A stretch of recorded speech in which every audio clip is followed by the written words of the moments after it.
It is way too early.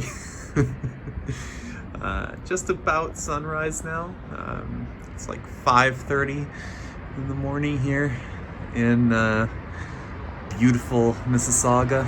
Most of the city is still coming to life, I guess. People getting ready to go to work. Can't really see them down there too well, but there are other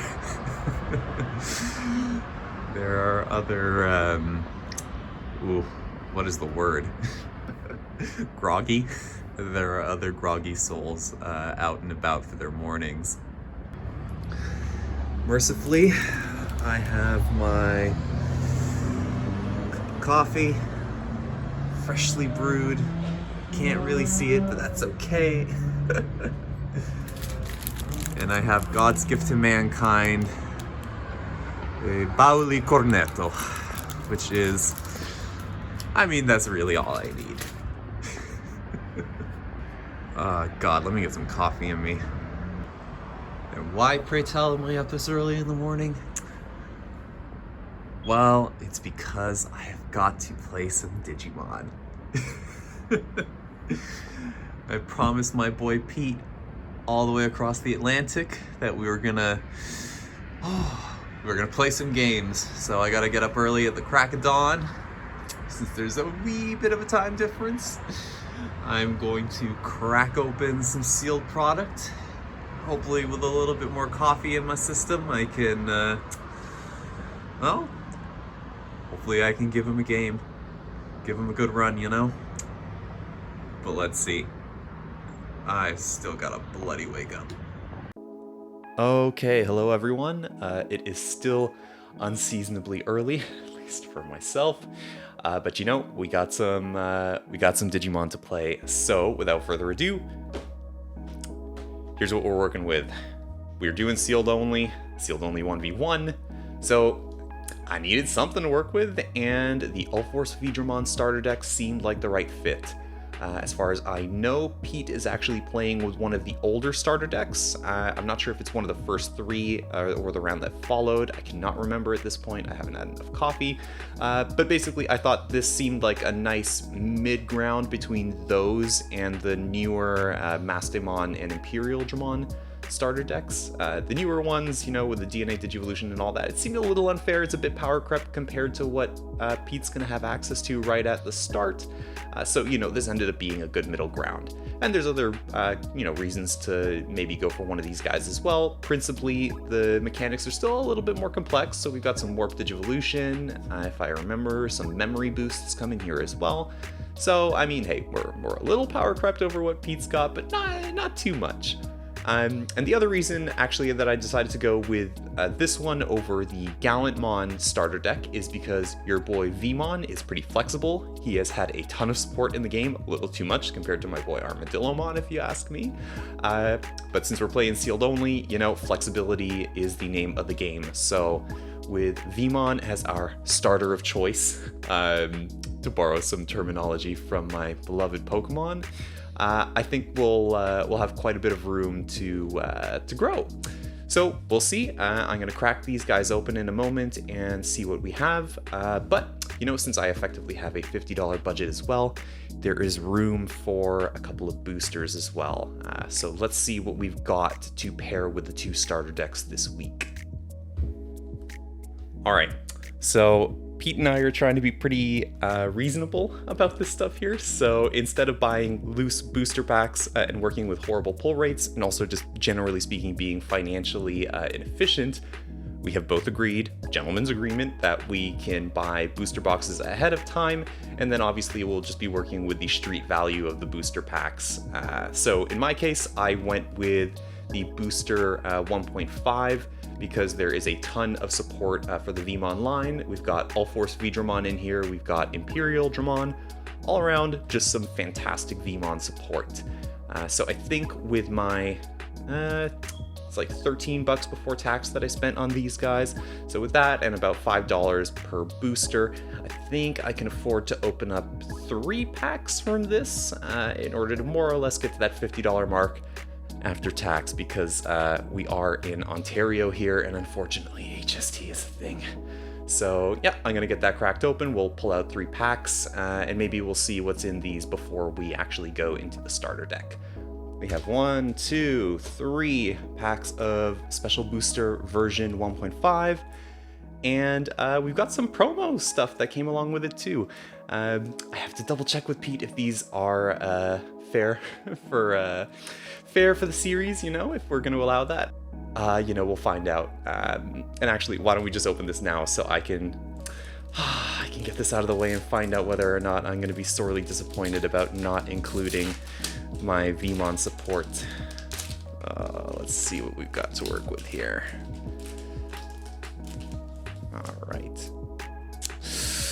Alright, what do we think we got, ladies and gents? Oh, man. Pete, you gotta let me.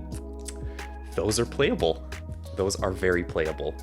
But hey, just in case they're not, let's see what we actually got in here. This feels pretty hefty for just 12 cards, but hey, you know, good on Bandai, I guess. They come with the memory markers, that's good. Please tell me I didn't damage anything there. Guys, it's early, I'm having a morning. Alright, we'll get that out of there. I don't know what the rarity thing is in the boosters, so let's just flip this over and go. Got a Candlemon, we got a Plasma Stake, we have Teoludamon, Agumon, Vorvomon, Bifrost, Piomon, we have a Ray of Victory, okay, cool. Could be useful, it's blue. We have an Upamon, we have a Salamon, we have a Stingmon, which is cool, and then a Crescarurumon Super. Looks nice, not playable. This guy, maybe? Let's put it over in the maybe pile over the Flymon, which is definitely not going in. Let's see. That is bad news though. That is a super really early on. It's not one I wanted to see. So, I don't know. The thing I really want out of here in this booster set is Davis, first of all, because memory tamers are nice, but the other thing is I just really want access to some of that sweet Imperial support. So let's see, we got Psychmon, Agumon, Angelomon, Howling Crusher, Gazimon, Gyromon, Saberdramon, Ludomon, Terriermon, that's adorable, would work a lot more for Pete, Gururumon, Durandamon, and another Stingmon. Ooh. Okay. Nothing super playable so far.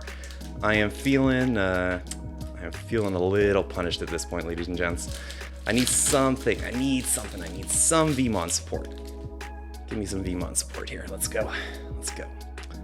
Okay, we've got a Jewel Beamon, Positron Laser. Okay, that's not bad. Shamamon, Argomon, Holy Wave. Hey, we got a Vmon. Okay, that's a start. We got Godomon, Puppet Pummel, Valkyremon, Demi Vmon, and Grace Cross Freezer and an Angelomon to finish things off. Okay, so, I mean, in terms of playables,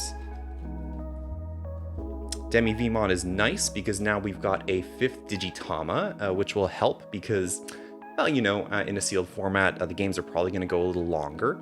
The Vmon is nice. It's got the draw 1 if it becomes unsuspended. That could come up. This I'm not too sure about, but I'll think about it. But then the big thing is, yeah, can I include these guys or not? Because these guys are really good. Let's see. I have a little time. I can ask Pete, and we'll see if these are fair game or not. Really sorry about the super rare there, but hey, that's the luck of the draw sometimes. And then these 2 Stingmon, we'll throw them in the binder for now, and we'll see. Alright everyone, so we are very quickly, and I mean very quickly, gonna get one of these guys cracked open here because I have about, it looks like 15 minutes before I need to sleeve up my deck and take Pete on. So, you know, let's just violently pop that open and we'll see what we've actually got to work with in one of these bad boys. Okay, promos. Yes, let's start with this. This is the most important.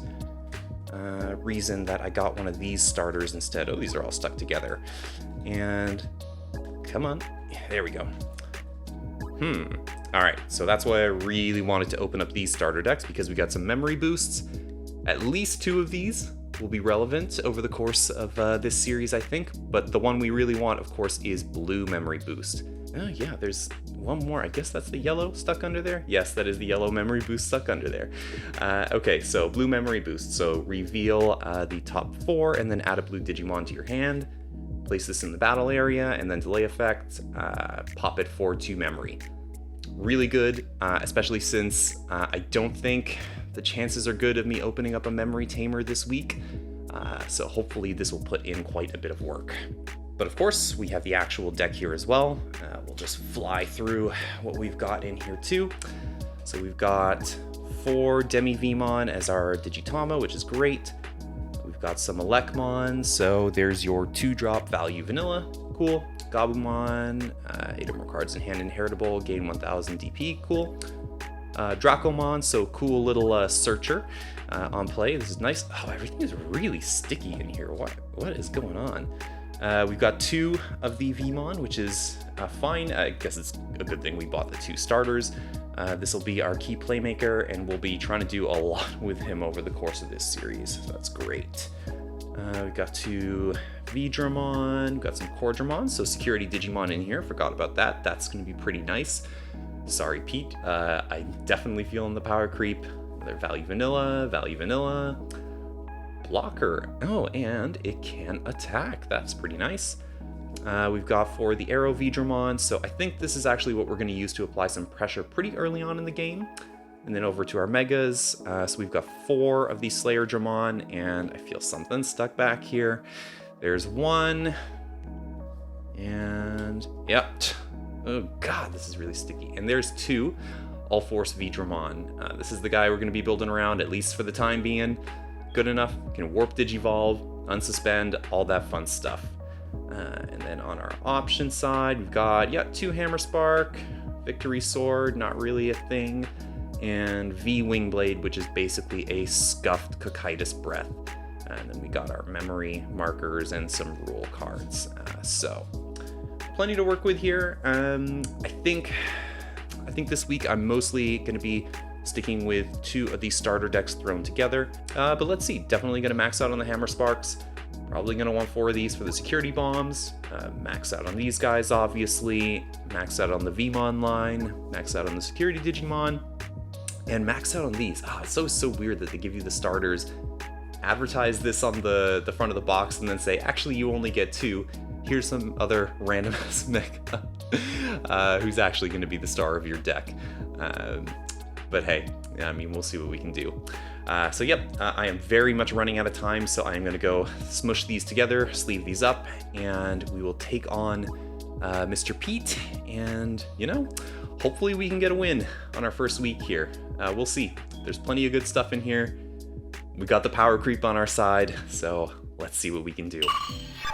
So, since the pulls were not too great this week, outside of the promos, obviously, the list is very much going to be a 2 starter deck build. Now, with that in mind, I'm obviously going to max out on the All-Force Vidramon line. As far as deck bosses go, All-Force has a lot to offer in that it can bounce on Digivolution, it can swing and restand, and thus, it can also clear multiple security checks. In fact, with 8 cards in hand and an Arrow Vidramon in the evolution sources, All-Force can actually clear 4 security checks in total. With a bit of chip damage beforehand, I can wipe out Pete's security fairly quickly, and then I'll only need 1 more swing to win the game, which is pretty good, right? Now, in order to facilitate that win condition, the second most important card in the deck here is going to be the starter deck Vmon. Warping into All-Force is cool, but the draw from its inheritable is what will allow me to close out the game quickly, since most of our best effects need 8 cards in hand to trigger. And again, the warp potential is definitely there, but we're going to need access to a memory setting tamer to really make that a viable line of play. Speaking of tamers, our 1 tamer, the V-Tamer Tai, was a fantastic pull. The extra draw is exactly what I need to reach All-Force's full potential and thus our win condition, and it's cheap enough that I won't lose out too much when hard casting it, and can probably use it for a bit of memory choking shenanigans. Unfortunately, it is a promo, which means I definitely won't be getting another one of these anytime soon, which really, really sucks. And finally, I'm going to max out on the memory gaining cards. 2 blue memory boosts should give me the edge in search and consistency, while 4 hammer sparks should hopefully prevent me from getting memory choked every turn. These probably won't let me go into all force without actually passing turn, which sucks, but it is week 1 after all. And now that we've got our build for week 1, let's jump into our first game and see if the deck will actually perform. It's pretty rough, so at the very least, things should be, interesting. Alright, jumping into game 1, we're a few turns in, unfortunately, because I was running on fumes and totally recorded the wrong screen at the start of the game. But, hey, so it goes. Episode 1, right? So, at this point, both Pete and I are developing our evolution lines in Raising, kind of playing a game of chicken, because whoever promotes their Mega first is also, most likely, gonna lose their Mega first. This is especially true in my case because Pete's obviously playing the Giga Green starter deck, which means that he's got the Hercules Kabuterimon, which can Digiburst to suspend and then obviously swing over my guys. And Pete actually gets to his Hercules Kabuterimon pretty quickly, and that's good on the one hand, but with a rookie in play at this point, it's also bad because, Hercules Kabuterimon has piercing. So if my Dracomon stays on board, Pete can clear a body while taking a security as well. And on top of that, he can trash a security when swinging over my guys thanks to the Mega Kabuterimon inheritable, which just straight up trashes and thus will not check any useful options or anything like that. So I obviously need to swing into security, and thankfully my Dracomon dies to the security check, leaving me with an empty battle zone, but at the very least a pretty promising stack that I can promote on the next turn. Pete swings in with his Mega and easily clears the check. And knowing that I have my All-Force ready to go, he decides to hard drop the Kabuterimon blocker just to stop me from immediately swinging over his Mega. I'm finally able to promote, and after hard casting the V-Tamer tie, I find myself with 7 cards in hand and the perfect strike setup on board. So I draw 1 off of Tai's skill and then swing with All-Force. I trigger the Vmon Inheritable to draw 1, putting me up to 8 cards in hand, and crucially, this nets me a bonus 1000 DP and lets me restand. So even when he blocks with the first swing, I can just attack again and clear the Hercules Kabuterimon as well. On Pete's turn, he does start to rebuild, and then he drops the Electroshocker on me, bouncing my All-Force back to hand and leaving me with a pretty sorry board state, all things considered. And that Electroshocker is going to prove to be the bane of my existence throughout the course of this whole match. So I actually start rebuilding and raising, and I'm able to draw into the level 5, which means I can actually go all the way back up into All-Force, and actually use its When Digivolving ability to clear Pete's blocker, which leaves him with an empty field, but also gives him a healthy 4 memory to work with. Pete's situation doesn't improve much, so he keeps 1 stack in raising, and then he starts to rebuild. And then he does hard drop the blocker again, just to prevent me from trying to push for lethal on the next turn. Now, knowing that I can't take the game just yet, I cautiously build up my board, climbing up into a Monzemon, and then I tap the tie in order to buff All-Force, ensuring that, it basically won't die to anything in security.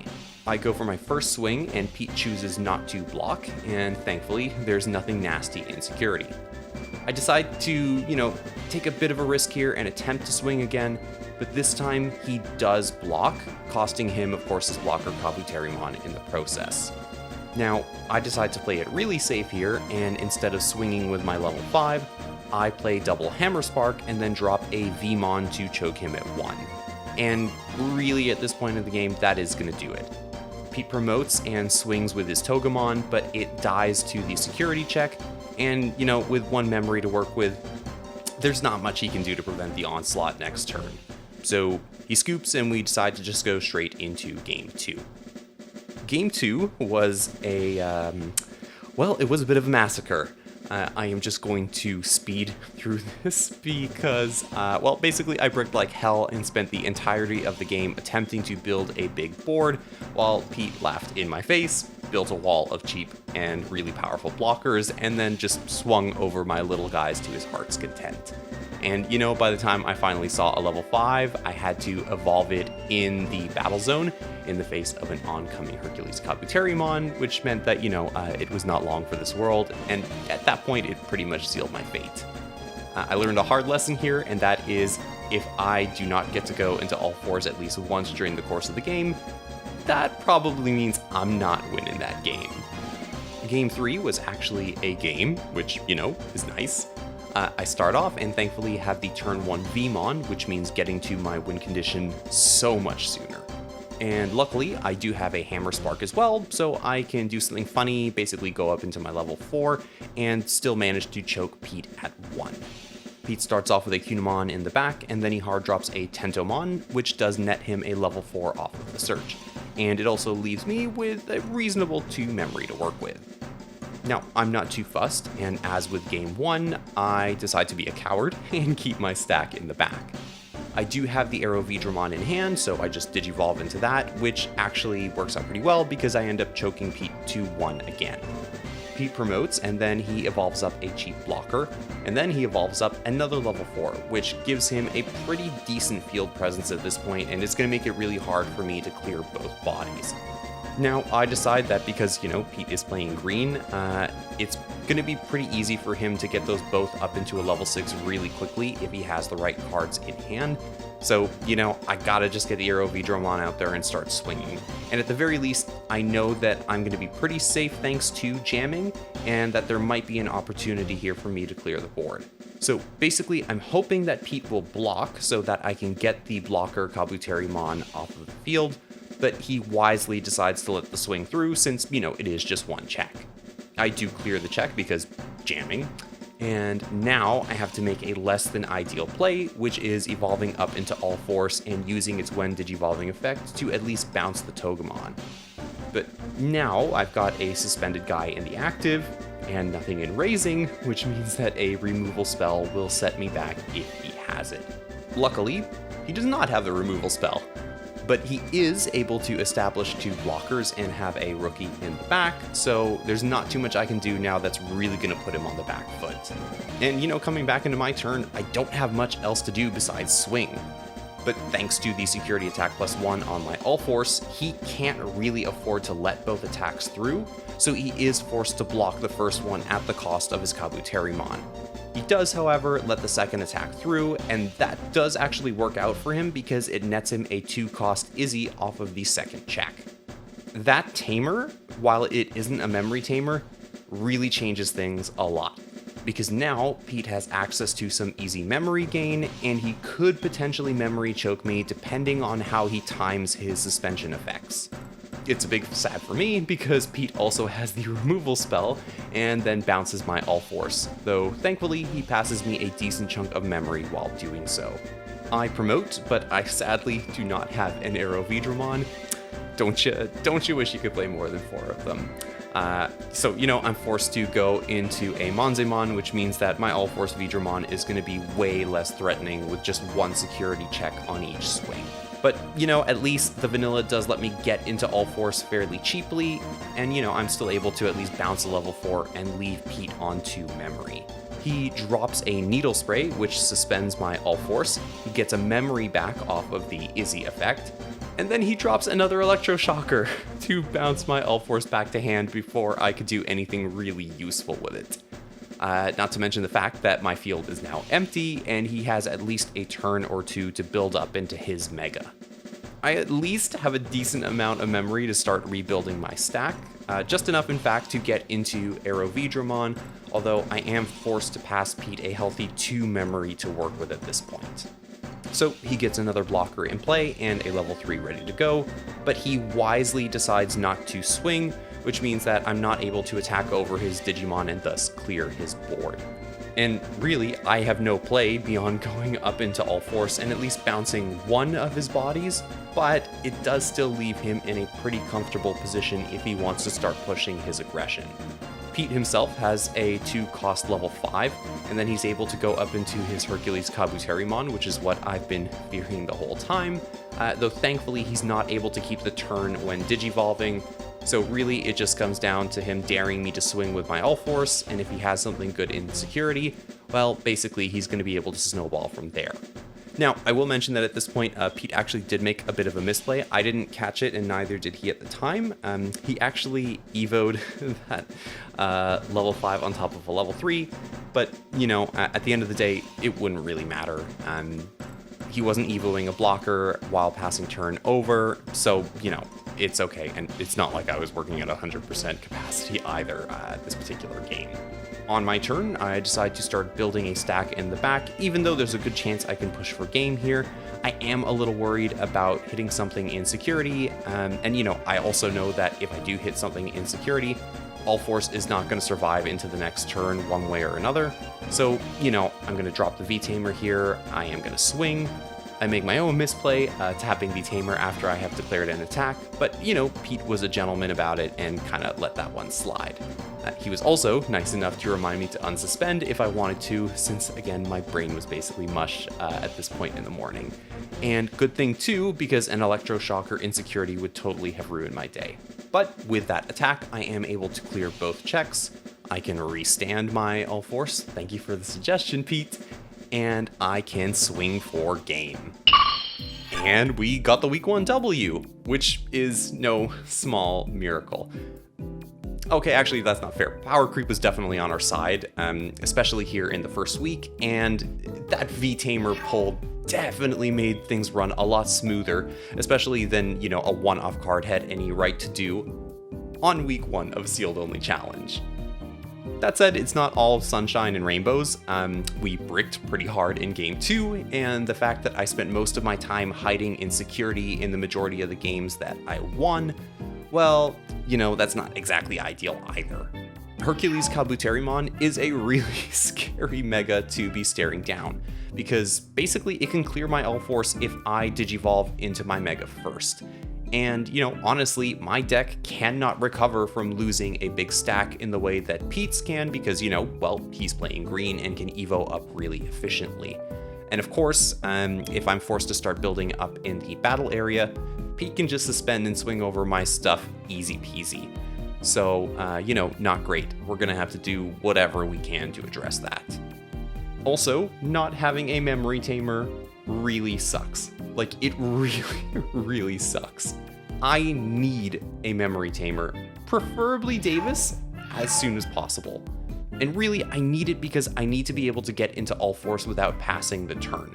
So Davis, for example, alongside a Hammer Spark or popping a blue memory boost is really my only way to pull that off.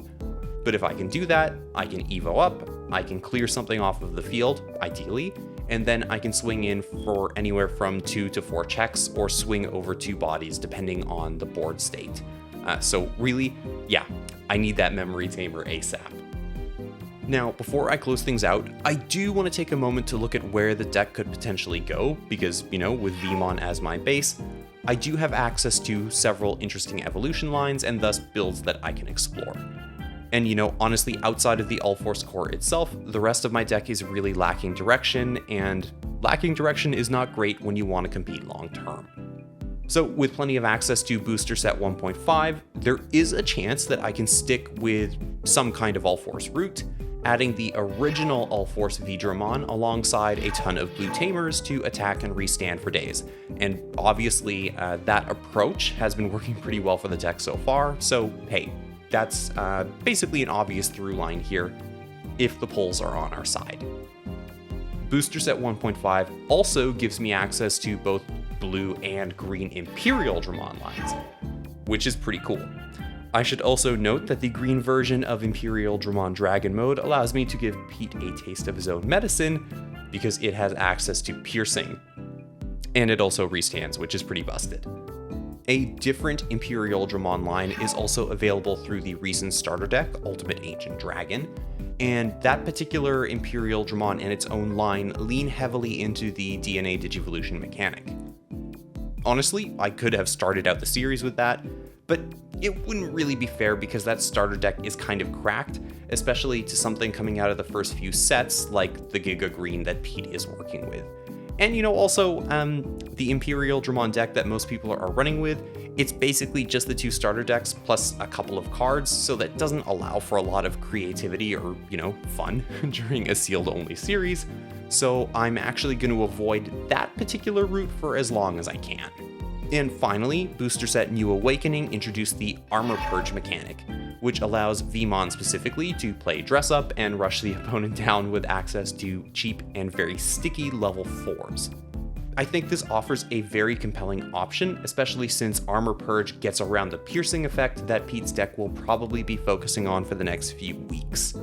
But since I really need Davis and or Ken, I suspect I'll end up leaning in the direction of the OG Ulforce or maybe one of the original Imperial Dramon lines as well. I have to prioritize getting those memory tamers, and if the pulls are good, there are plenty of Vmon specific supers in Booster Set 1.5. And really, it is just going to come down to, which supers I pull in the first couple weeks. That's definitely going to end up deciding, I think for the most part, the direction that my deck ultimately takes. But hey, we'll see. We'll see how the pulls treat us next week. So until then, I hope you guys enjoyed the video. Take it easy.